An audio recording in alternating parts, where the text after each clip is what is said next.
Okay, I have a serious question for you. Have you done your Spanish lesson today? Don't. I literally have the notifications staring at me on my lock screen right now. Oh, no. It's been, what, 3 hours? And I swear the owl's getting angrier. It's the owl, isn't it? That little green guy. Hmm. Duo. He's relentless. I honestly think Duolingo has mastered the art of passive-aggressive guilt better than my own mother. It is arguably one of the most effective guilt trips in the history of technology. Yeah, absolutely. But here's the thing. It works. We're talking about Duolingo today, the app that somehow took language learning, which, usually feels like this massive guilt-ridden chore. Flashcards, boring conjugation tables. Exactly, and turned it into a daily habit for tens of millions of people. And not just a habit, a massive business. What's so fascinating here is that Duolingo didn't start as a typical Silicon Valley startup. No. It wasn't two guys in a garage trying to build the next Facebook. It began as a research project in Pittsburgh. Right, and today we're going on a deep dive to figure out how that research project evolved into a public company with, what is it now, over 80 million monthly active users. Mm-hmm. We're going to look at how they cracked the code on motivation, the hidden business model that actually keeps the lights on, because, spoiler, it's not just ads, and how they're using AI to reshape education. And the core question we need to answer is this.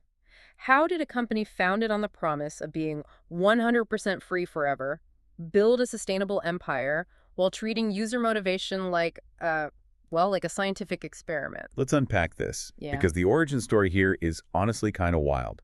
It involves a genius grant, a grad student, and some very, very clever algorithms. It starts with an unlikely pair. You have Louis von Ahn, a professor at Carnegie Mellon University, and Severin Hacker, his PhD student. And Lewis isn't just any professor. He grew up in Guatemala. And this is key. He saw firsthand that learning English was basically a golden ticket. It Yeah. meant better jobs, better opportunities. But the classes were incredibly expensive. Most people just couldn't afford them. Exactly. So he comes to the U.S., studies computer science, and ends up pioneering this concept called human computation. Okay, human computation. It sounds a little bit like the Matrix. What does that actually mean? It's the idea of combining human brain power with computers to solve problems that computers alone can't handle yet. Lewis actually built the technology behind Recap TCHA. Recap TCHA. You know those squiggly words you used to have to type to prove you weren't a bot? Yeah, the ones that were impossible to read. I always wondered why there were two of them. One looked normal, and the other looked like a spider had crawled across the page. That's the secret. See, in those early versions, the computer actually knew the answer to one of those words. That was the security test. Okay. But the second word, that was actually a scan from an old book or a newspaper that the computer couldn't read. Wait, so the computer didn't know the answer? No, it was relying on you to tell it what the word was. By typing it in, you were digitizing that word for, say, the New York Times archives or Google Books. You were the computer. Hold on, so I wasn't just proving I'm human. I was working for free. Essentially, yes. You were performing a tiny microtask. But when you aggregate millions of people doing that every day, you end up digitizing the entire history of human knowledge. Wow. And that is where the spark for Duolingo came from. Louis started wondering, if I could use millions of tiny online actions to digitize books, could I use that same logic to teach people for free? That is a huge conceptual leap, going from prove you're not a robot to learn French. It is. But remember Severin Hacker, the Swiss grad student, he was fascinated by algorithms, and together they wanted to democratize education. But their first idea, it wasn't the app we know today. No, it wasn't. And this is where the business strategy gets really interesting. Their original pitch was a two birds, one stone situation. The idea was you would learn a language by translating the web. Right. So imagine you're learning Spanish. The app would give you a sentence from a real Spanish website, maybe a news article. You translate it as part of your lesson. Then Duolingo would aggregate all those translations and sell the English version to media companies. Like CNN or BuzzFeed. Exactly. So on paper, this looks perfect. Users learn for free because their tuition is the work they do translating. Yeah. And the company makes money selling the content. It's the Recap TCHA model for language. It was a brilliant theory. They even got funding based on it. And here's a fun fact. Their seed funding didn't come from typical VCs at first. Oh, really? It came from a MacArthur Genius Grant Lewis had won and a grant from the National Science Foundation. This was academic research money. But obviously, we aren't all translating news articles on Duolingo today. Yeah. So what happened? Why did they scrap what sounds like a flawless business model. Well, it turned out to be a happy mistake, but at the time it was a fundamental failure of product market fit. The translation model had this massive flaw: incentive mismatch. Think about it. To sell translations to a company like CNN, you need high-level, complex accuracy. You need nuance. Right. But whose is using Duolingo? Beginners. People who are learning how to say, the boy eats the apple. Exactly. A beginner can't translate a complex political article from El País. And the people who could, the advanced speakers, they didn't need the app to learn. So the content the users could produce was worthless to buyers. And the content the buyers wanted was too hard for the users. Right. CNN isn't going to pay for a translation of "the cat is under the table." Precisely. The business model was actually cannibalizing the educational model. If you force beginners to translate hard text, they get frustrated and quit. So they had to pivot. A hard pivot. They Yeah. ditched the translation service idea entirely. That's a scary moment for a startup. You're throwing away your entire revenue plan. It was huge. They went all in on just making the best possible education app. They decided, if we build the best way to learn, the money will sort itself out later. But they doubled down on the mission. It had to be 100% free. Okay, so they have the mission, they have the platform. But now they have a new problem. How do you get people to actually stick with it? Because, let's be real, learning a language is hard. It's so hard. Most people buy a textbook, read chapter 1, and then it gathers dust for 10 years. This is where they revolutionized the industry. They realized their competition wasn't a classroom or a textbook. Their competition was Candy Crush. Their competition was Instagram. Right. So they stopped thinking like a school and started thinking like a game developer. Gamification. Total gamification. If you look at the user experience, it creates a dopamine loop. You don't get grades, you get XP experience points, you have levels, you have leaderboards where you're competing against strangers in the Diamond League. And the heart system. It's just like an old school video game. Make a mistake, you lose a heart, lose all your hearts, and it's game over for the day. It creates stakes. But the most powerful mechanic, the one that really drives behavior, is the streak. Oh, the streak. I have friends who literally panic if they haven't opened the app by 11 p.m. because they don't want to break their 400-day streak. It holds them hostage. That psychological hook is so intentional. It utilizes the sunk cost fallacy. If you've invested 100 days into this, you will do anything not to lose that number. And then, of course, there's Duo, the owl. The mascot, he's become a total cultural icon, but he's also weirdly pushy. So pushy. He is. And his role is crucial. The notifications he sends aren't framed like a teacher telling you to do your homework. They feel like a game character nudging you to come back and play.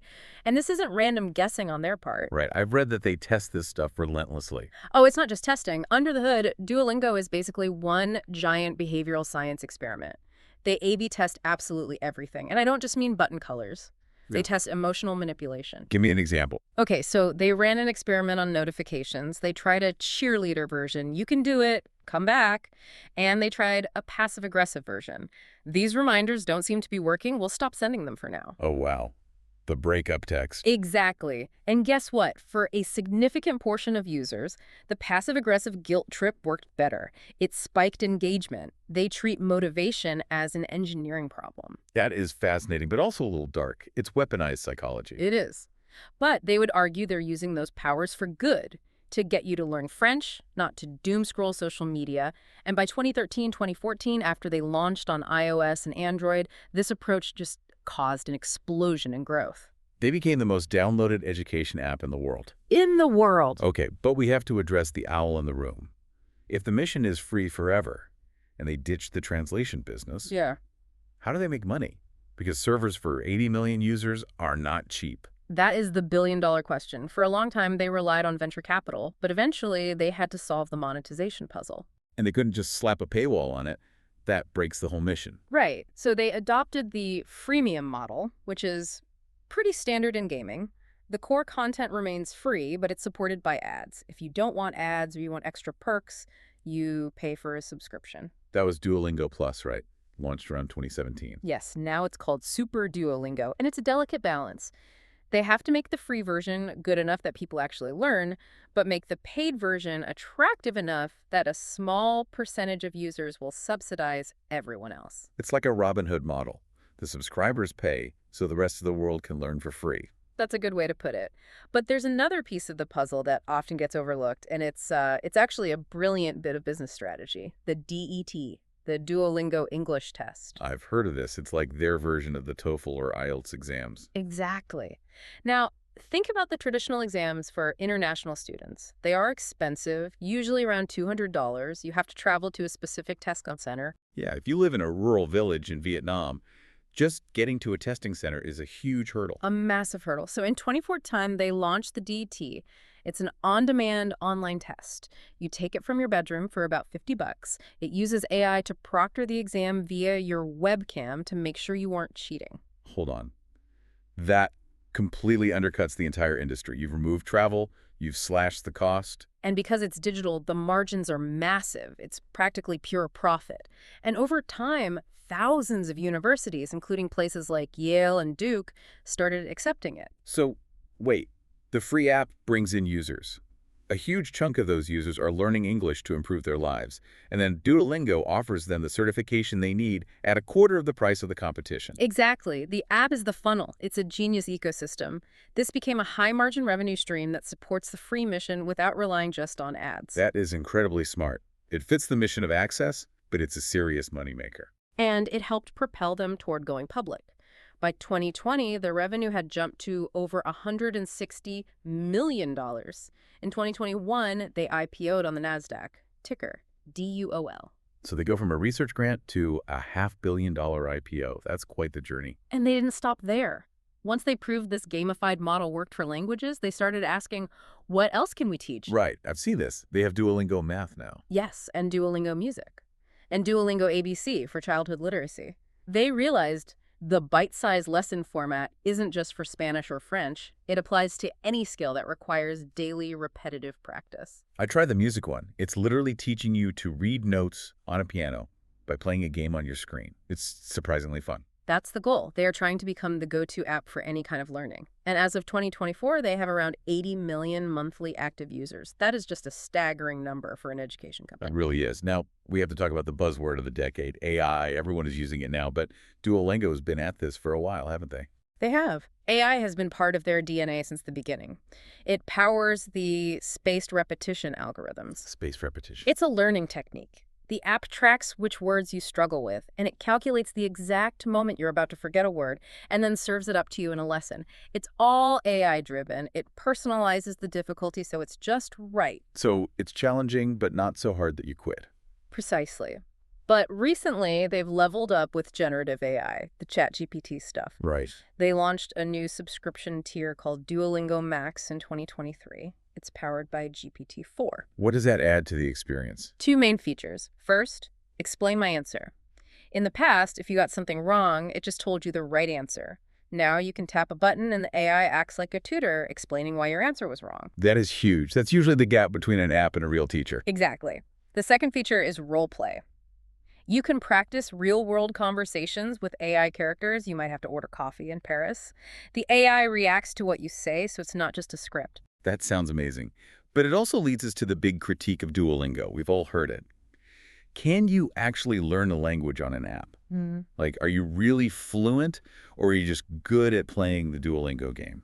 It's a fair question, and it's the most common criticism they face. Some educators argue it emphasizes streaks over deep conversational fluency.